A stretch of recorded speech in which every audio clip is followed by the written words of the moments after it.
আসসালামু আলাইকুম। এতক্ষণে নিশ্চয়ই বুঝে গেছেন আমি আজকে কি বানাবো। আজকে আমি চকলেট আইসক্রিম বানাবো।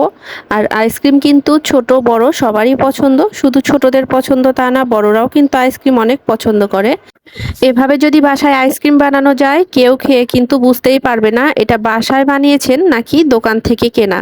কোনো রকম ভাবেই বোঝার উপায় নেই যে এটা বাসায় বানানো আইসক্রিম। প্রথমে আইসক্রিম বানানোর জন্য আমি একটা দুধ দিয়ে ক্রিম বানিয়ে নিব। এই জন্য এখানে 3 কাপ দুধ জাল করে 1.5 কাপ পরিমাণ করে নিয়েছি, মানে অনেকটাই ঘন করে নিয়েছি। আর তার মধ্যে 2 টেবিল চামচ পরিমাণ চিনি দিয়ে দিচ্ছি। আর এবার এটা ভালোভাবে জাল করে বলক তুলে নিব। দুধটায় যখন খুব ভালোভাবে বলক উঠে যাবে তখন আমি এর মধ্যে কর্নফ্লাওয়ার অ্যাড করে দিব। আমি এখানে 1 টেবিল চামচ পরিমাণ কর্নফ্লাওয়ার নিয়েছি আর একটু ঠান্ডা লিকুইড দুধের সাথে ভালো করে মিশিয়ে নিচ্ছি। এতে করে কর্নফ্লাওয়ারটা দলা পেকে থাকবে না, খুব ভালোভাবে দুধের সাথে মিশে যাবে। এখন আমি দুধের মধ্যে দিয়ে দুধটা অনবরত একটু নাড়াচাড়া করে নেব। একটু সময়ের মধ্যে কিন্তু দুধটা খুব ভালোভাবে ঘন হয়ে আসবে। তারপর চুলাটা অফ করে আমি এটা নামিয়ে নিব। এই ক্রিমটা ঠান্ডা হয়ে যাওয়ার জন্য একটা বাটিতে ঢেলে নিচ্ছি। এরপর ডিপ ফ্রিজে রেখে দেব খুব ভালোভাবে ঠান্ডা হয়ে যাওয়ার জন্য। এখন আমি চকলেট গলিয়ে নিব। এখানে চকলেট আগে থেকে গলিয়েছিলাম এই বাটিতে, আমি সেই বাটিতেই কিছু চকলেটের কিউব দিচ্ছি।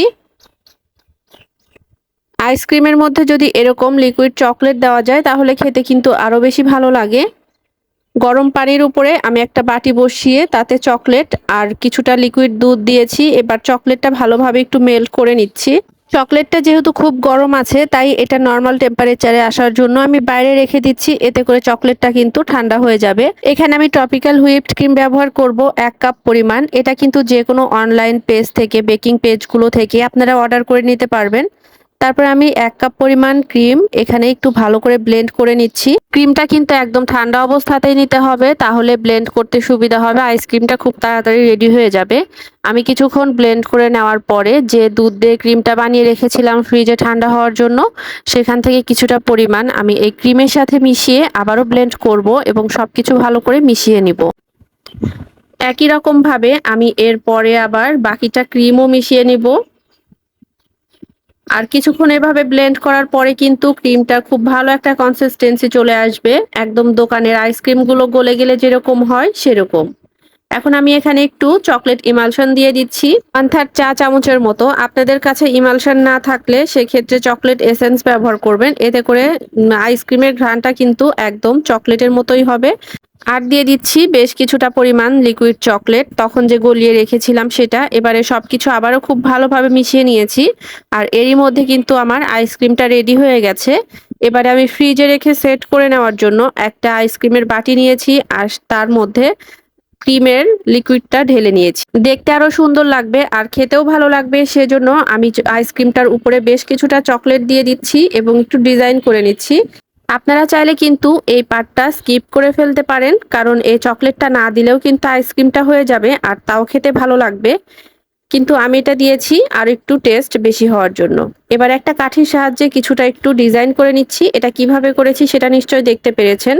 আর দেখতেই পাচ্ছেন এটা কিন্তু অনেক সুন্দর একটা ফুলের মতো ডিজাইন হয়ে গেছে।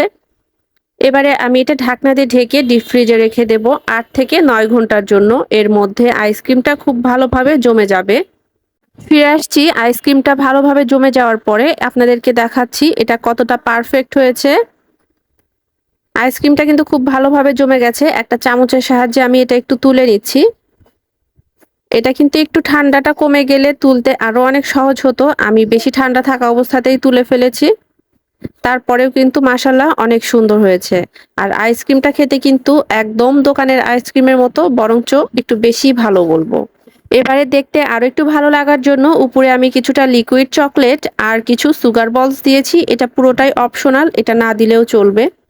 তো দেখতেই পাচ্ছেন এখন কিন্তু আইসক্রিমটা আরো বেশি আকর্ষণীয় লাগছে আর দেখতে অনেক সুন্দর লাগছে। আর খেতেও কিন্তু খুবই মজা হয়েছে।